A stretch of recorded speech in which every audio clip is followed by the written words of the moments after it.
September 30 കല്യാണം കഴിഞ്ഞ 2 ദമ്പതികളാണ്. അവർ മലേഷ്യയിൽ ഒരു ട്രിപ്പ് കഴിഞ്ഞിട്ട് വരുന്ന വഴിയാണ്.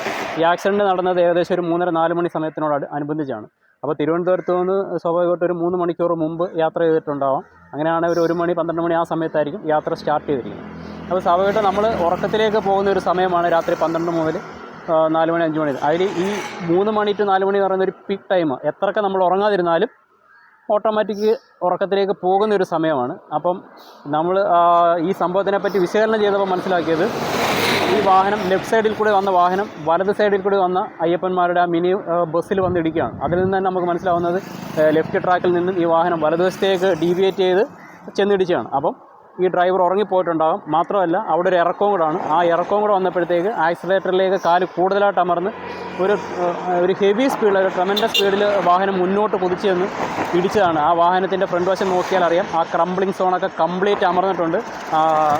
വാഹനത്തിൻ്റെ ഇമ്പാക്റ്റ് അബ്സോർബ് ചെയ്യാനുള്ള ഏരിയ ആണ് ഈ ക്രംബ്ലിംഗ് സോൺ എന്നൊക്കെ പറയുന്നത്. അതെല്ലാം കവർ ചെയ്തിട്ടാണ് വാഹനം ചെന്നിടിച്ചേക്കുന്നത്.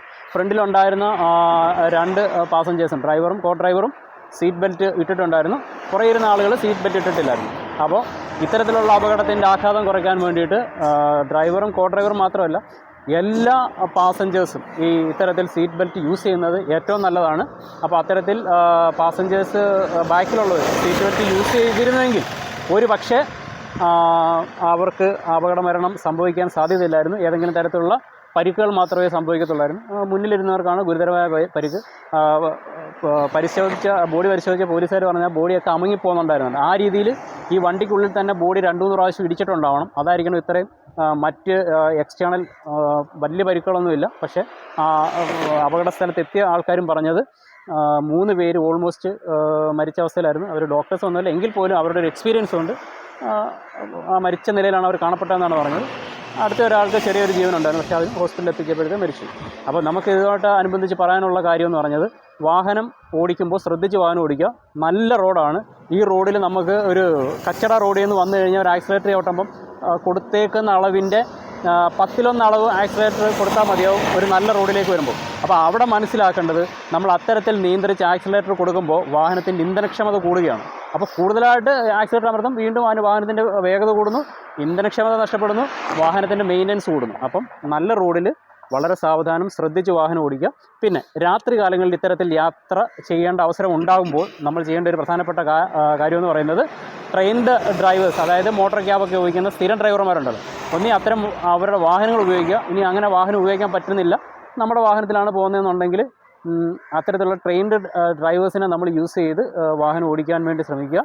ഇനി ഈ ഉറക്കം വരുന്ന സാഹചര്യത്തിൽ നമുക്ക് 2 തരത്തിലുള്ള, നമ്മുടെ കണ്ണിൽ 2 തരത്തിലുള്ള കോശങ്ങളുണ്ടെന്ന്, റോഡ് കോശം, ഒന്ന് കോൺ കോശങ്ങൾ എന്നാണ് പറയുന്നത്.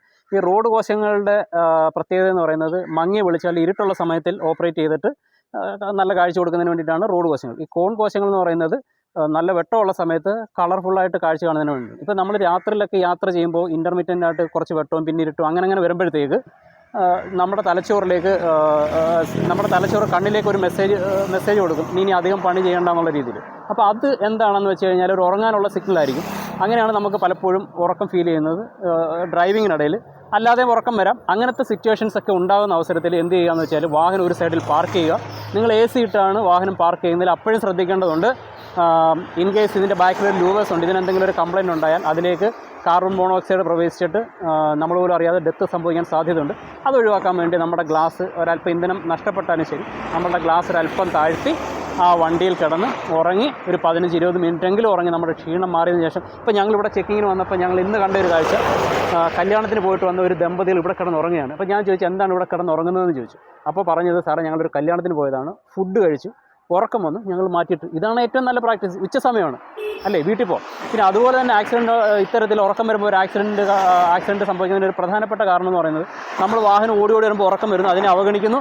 നമ്മൾ നോക്കുമ്പോൾ വീടിനടുത്തേക്ക് ഒരു 1.5 കിലോമീറ്റർ. അപ്പം നമ്മൾ പറയും 1.5 കിലോമീറ്റർ അല്ലേ, നമുക്ക് പെട്ടെന്ന് അങ്ങ് ചെല്ലാം. ഇത് ഒരിക്കലും ചെയ്തുകൂടാത്തൊരു കാര്യമാണ്. തീർച്ചയായിട്ടും ആ 1.5 കിലോമീറ്ററുകളിൽ പൂർണ്ണമായിട്ട് ഉറങ്ങിപ്പോകാനും അതുവഴി ആക്സിഡൻറ്റ് സംഭവിക്കാനുള്ളൊരു സാധ്യതയുണ്ട്.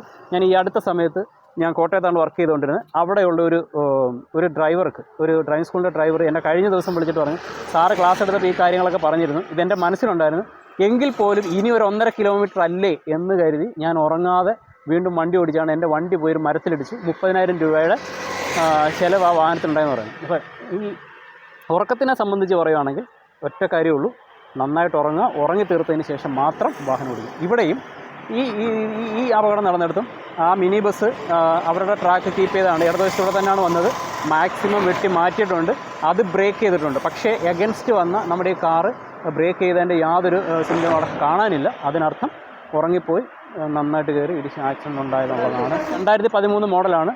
ചില വാഹനങ്ങൾക്ക് അല്ല അതിൻ്റെ ഹയസ്റ്റ് മോഡലിനൊക്കെ എയർ ബാഗ് വരുത്തുള്ളൂ. ഇതിനകത്ത് എയർ ബാഗ് ഇല്ല. ആ സമയത്ത് എയർ ബാഗ് നിർബന്ധമല്ല. പക്ഷേ ഇപ്പോഴൊക്കെ ഉള്ള വാഹനങ്ങളിൽ എയർ ബാഗ് നിർബന്ധമാണ്. മിനിമം 6 എയർ ബാഗെങ്കിലും ഇപ്പോൾ ഇറങ്ങുന്ന വാഹനങ്ങൾക്ക് വേണം.